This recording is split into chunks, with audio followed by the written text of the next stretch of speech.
Kabanata 2. Ito ang nakita ni Isaias na anak ni Amos, may kinalaman sa Huda at Jerusalem. Sa huling bahagi ng mga araw, ang bundok ng bahay ni Jehovah ay itatatag ng matibay at mas mataas pa sa tuktok ng mga bundok. At iyon ay gagawing mas mataas pa sa mga burol. At dadagsa roon ang lahat ng bansa. At maraming bayan ang magpupunta roon at magsasabi, "Hali kayo, umakyat tayo sa bundok ni Jehovah, sa bahay ng Diyos ni Jacob.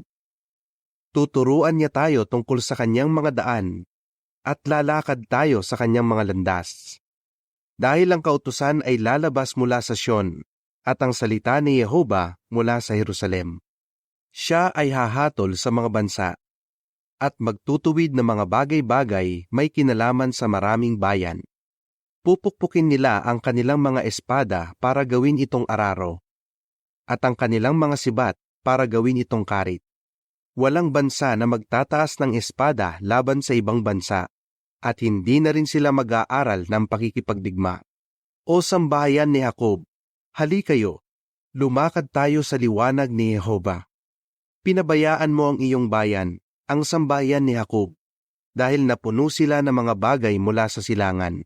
Nagsasagawa sila ng mahika gaya ng mga Pilisteo, at marami silang mga anak ng banyaga.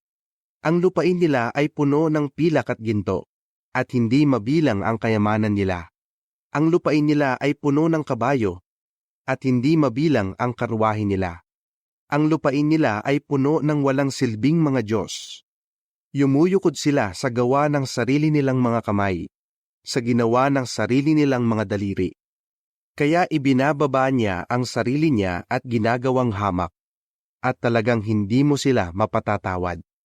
Pumasok kayo sa mga bitak ng malaking bato at magtago kayo sa alabok, dahil sa nakakatakot na presensya ni Jehovah at sa kanyang maluwalhating kadakilaan.